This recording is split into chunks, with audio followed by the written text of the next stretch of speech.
Comment stabiliser les taux d'échange en République démocratique du Congo? Et justement, la thématique qui réflexion dans cette émission des prix FECO que reçoit Prince Monatagna. Il est économiste et membre du collectif des économistes en République démocratique du Congo. Avec lui, il sera bien évidemment question de changer autour de mesures pour stabiliser les taux d'échange. Monsieur Prince, merci d'accepter notre invitation et bonjour. Bonjour Monsieur Jean-Luc, merci beaucoup aussi de toujours me recevoir. Bonjour et bonsoir aux téléspectateurs ainsi qu'aux téléspectatrices qui nous suivent. Parfait. Stabilisation du taux d'échange. Tout d'abord, comprendre ce quoi les mots stabilisation. Et c'est quoi le taux d'échange pour les téléspectateurs que nous suivent avant d'entrer dans notre... La stabilisation est définie comme étant une situation dans laquelle une économie revient à son équilibre après s'en être éloignée ou écartée. Et en ce qui concerne le taux d'échange, avant d'abord de définir les taux d'échange, nous devons comprendre les opérations qui entourent les taux d'échange. Nous avons des opérations financières, nous avons des opérations commerciales et nous avons des opérations d'investissement. Alors autour de ces trois opérations, naviguent plusieurs formes de taux d'échange. Pour les cas de notre émission, justement, nous allons nous focaliser sur le taux d'échange nominal, le taux d'échange réel, ainsi que le taux d'échange effectif. Le taux d'échange nominal, ce n'est rien d'autre que le prix d'une monnaie par rapport à une autre monnaie de référence. Le taux d'échange réel, c'est taux qui tient compte des différentiels d'inflation entre deux monnaies dans le marché économique ou monétaire. Et puis, le taux d'échange effectif, c'est un taux qui met en relation une moyenne pondérée de l'inflation de la part des monnaies et par rapport au part que chacune de ces monnaies a dans notre économie.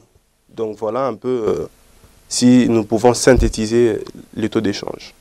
Alors, pour les téléspectateurs, tout d'abord, vous allez faire une analyse par rapport à l'évolution des taux d'échange en République démocratique du Congo. D'après vous, quelle analyse faites-vous de l'évolution des taux d'échange en RDC, Prince? Vous savez, ce qui n'est plus à présenter au monde entier, c'est concernant la situation économique du pays, qui a de problèmes structurels. Et dans les problèmes structurels, l'économie congolaise fait appel ou nous présente une forme d'aphantasie concernant sa planification structurelle. Ce qui fait que quand on parle d'aphantasie, c'est-à-dire qu'il n'y a pas une image, l'économie congolaise ne se fait pas une image de sa situation dans les longs termes, souvent butée à des problèmes beaucoup plus conjoncturels. C'est de cette situation-là que notre économie est représentée. Deuxièmement aussi vient au fait le problème exogène, c'est-à-dire que, étant donné que notre économie est extravertie, et donc les chocs externes impactent la variation du taux d'échange, tient aussi compte du fait que quand on observe qu'il y a un déficit au niveau de la balance commerciale, c'est-à-dire que les importations sont supérieures aux exportations, nous comprenons directement par là que, en termes de monnaie, il y a l'apparition de ce qu'on appelle les flux réels et les flux monétaires. C'est-à-dire que nous donnons un flux monétaire vers le reste du monde pour récupérer des biens et services au niveau du pays qu'on n'est pas capable de produire nous-mêmes. Donc voilà un peu ce que nous pouvons dire justement sur ce taux d'échange en RDC. Et pour des petites informations, puisque l'émission, elle est aussi à titre d'information, ici en RDC, qui fixe les taux d'échange? La fixation du taux d'échange dépend d'abord des régimes d'échange.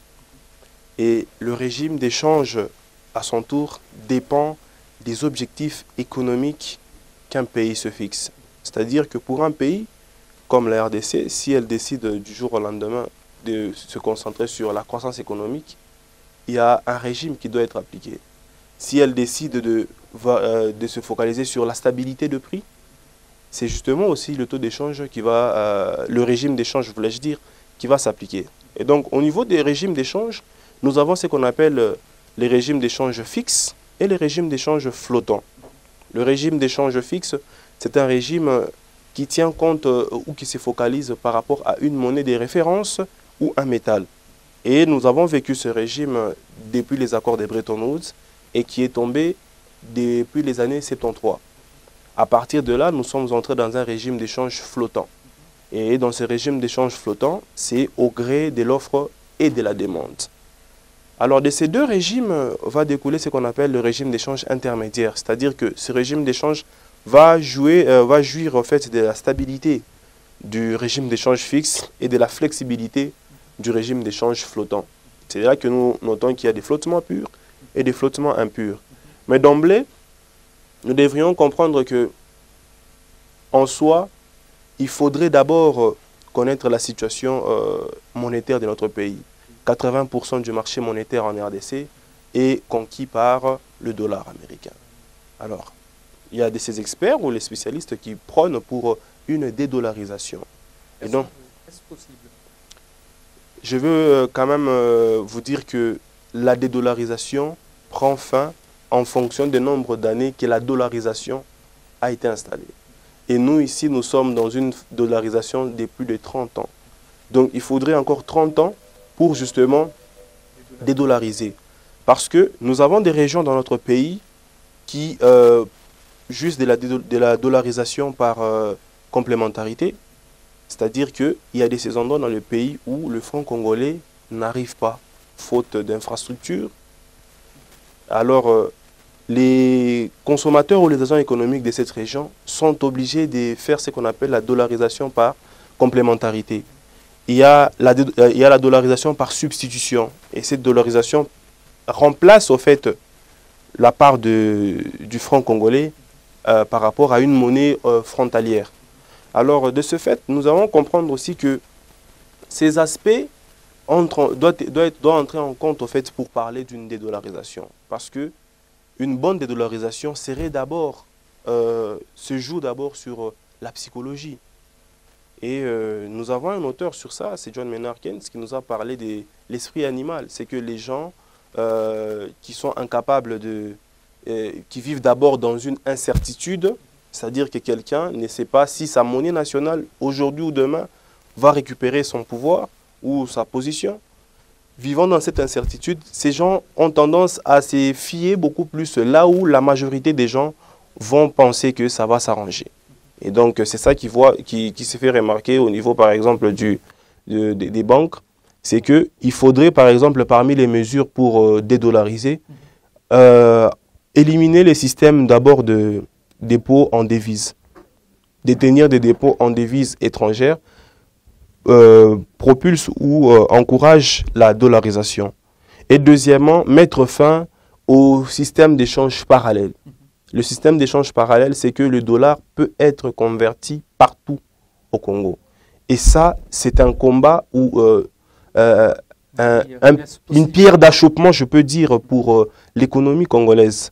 C'est-à-dire que quand il y a un taux d'échange parallèle qui est là et qu'il y a un marché parallèle, les dollars peuvent être échangés dans le coin de nos rues et cela ne favorise pas ou ne donne pas de la valeur à notre monnaie en dehors du fait qu'il faut produire. Exactement. Alors, la de franc congolais ici à l'RDC n'a pas son pesant d'or. Si je vous comprends très bien. Ça veut dire que le franc congolais n'est pas en circulation. Qu'est-ce qui fait que la vraie question serait aussi de comprendre comment est-ce qu'on est arrivé à cette situation. C'est justement parce que vous allez vous rendre compte avec moi que j'ai bien énoncé ici dans l'entrée des jeux sur un des principes de l'économie. C'est que les niveaux de vie d'un pays dépendent de sa capacité à produire. C'est un principe économique. Donc on ne produit pas? Je l'ai bien dit aussi. Nous produisons, mais sauf que notre production n'a pas de valeur ajoutée. Et comme ça n'a pas de valeur ajoutée, et comme on ne sait pas diversifier notre économie, et comme on ne sait pas avoir des infrastructures structurantes pour notre pays, vous allez vous rendre compte que nous sommes une société de consommation. Et donc, et non de production. Ce qui n'est pas mauvais, hein, mais vous voyez, à un certain... Ça a un impact néfaste, effectivement. Alors, la question est celle de savoir quelles sont les causes de l'instabilité des taux d'échange en République démocratique du Congo. Quelles sont les causes? Les causes sont endogènes et exogènes. Les causes endogènes, les causes endogènes, c'est ce que nous avons énuméré tout au long de l'émission. C'est justement cette non-diversification de l'économie, c'est une faible production, parce qu'il y a une variable réelle qui est liée à l'instabilité du taux d'échange. Ensuite, il y a une variable financière, ainsi une variable psychologique. Alors, les causes externes, c'est justement les chocs provenant de l'extérieur. La guerre avec les pays pour lesquels nous avons des partenariats commerciaux. Lorsque ces pays rencontrent des difficultés, c'est là aussi, ça répercute sur notre économie. Et aussi, c'est notre dépendance en termes de matières premières. Lorsque le cours de matières premières est revu à la baisse, c'est là justement aussi impacte notre taux d'échange. Alors, que faire face à l'instabilité de taux d'échange? Quelles sont les mesures qui pourront permettre à la RDC, à la longue, de pouvoir stabiliser son taux d'échange? Il faut des réformes. Il faut des réformes parce que là, nous sommes dans une politique structurelle. C'est-à-dire que nous ne verrons pas les résultats maintenant, mais ces résultats seront observés à long terme. Et les réformes changent les structures économiques du pays. Bien évidemment, ici chez nous au Congo, le Congo me rappelle toujours cette anecdote du carreau cassé en économie. Donc vous allez vous rendre compte que pour pallier réellement à ces problèmes de taux d'échange, il faut, c'est qu'il y a respecter le principe économique qui dit aussi que les gens rationnels réfléchissent à la marche. C'est-à-dire que quand on se fixe des objectifs, nous devons, peu importe les aléas, les difficultés que nous allons rencontrer, nous devons nous fixer cet objectif de les atteindre. Et donc, parmi ces réformes, c'est justement comme nous avons parlé ici de la suppression des dépôts en devises dans les banques. C'est aussi à anticiper ou commencer à concevoir une dédollarisation en tenant compte du nombre d'années que la dollarisation a prise pour s'installer. Le respect de taux indicatifs par certains organismes peut aussi être l'une des mesures, d'après vous? Mais vous savez ça, vous voyez par exemple, ces mesures sont applicables lorsque les taux d'échange parallèles est contrôlé. Je l'ai dit ici qu'on peut changer les dollars partout. Partout là où nous allons acheter un bien, nous pouvons changer les dollars. J'ai 10 dollars, j'ai besoin de payer les pains de 2000 francs. Je donne 10 dollars, on me remet selon le taux. Et ça, ce n'est pas contrôlé. D'abord, pour arriver à cette solution, il faut d'abord justement éliminer ces systèmes d'échange parallèles. Parce que ces systèmes d'échange parallèles n'est pas contrôlé par la Banque centrale, qui est l'autorité monétaire. Et c'est dans ces cas-là que ça pose beaucoup de difficultés pour asseoir la souveraineté monétaire de notre monnaie. Et donc, cette mesure, elle est recevable, mais d'abord, avant tout, il faut assainir, en fait, pas suspendre, mais assainir l'environnement dans lequel cette mesure sera adoptée. Donc, tant que l'environnement n'est pas assaini, donc c'est comme je l'ai dit dans l'entrée des jeux, ça sera une forme d'aphantasie économique. Alors, M. Prince, pour peut-être finir, éviter ces vagues d'instabilité des taux d'échange en RDC. Une actualité qui revient, ça revient.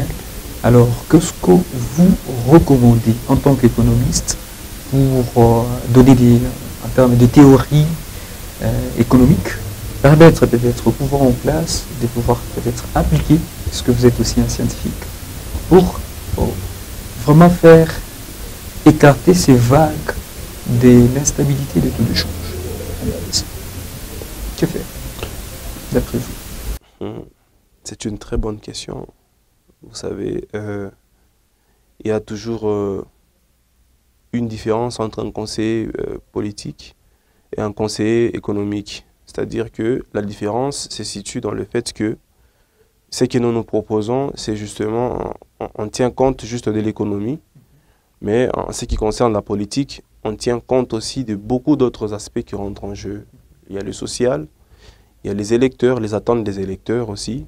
Alors, entre les deux, si ce que nous pouvons dire, ce que nous pouvons suggérer à notre État, c'est justement de créer un environnement viable au sein de la RDC pour l'avenir de notre économie. Cet environnement viable passe par justement les investissements dans les infrastructures. C'est désolant d'apprendre qu'il y a de ces régions en RDC qui n'utilisent pas les dollars et les francs congolais, pardon. Et cela doit vraiment inquiéter la Banque centrale.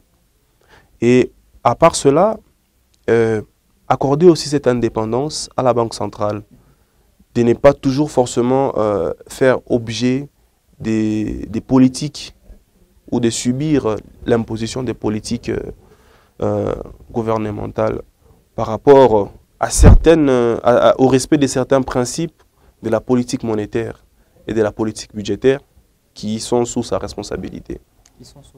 Sa responsabilité, Prince Mwanatanya, ça a été un réel plaisir de vous recevoir dans cette émission des Préféco. Ce n'est pas la première. Vous êtes toujours un invité de marque. Gracias. Merci beaucoup. C'est toujours, nous serons toujours d'accord de venir sur votre plateau. Merci aussi aux gens qui nous encouragent, qui apprécient nos réflexions. Et merci aussi aux gens qui posent souvent des critiques raisonnables par rapport à notre approche ou nos postulats.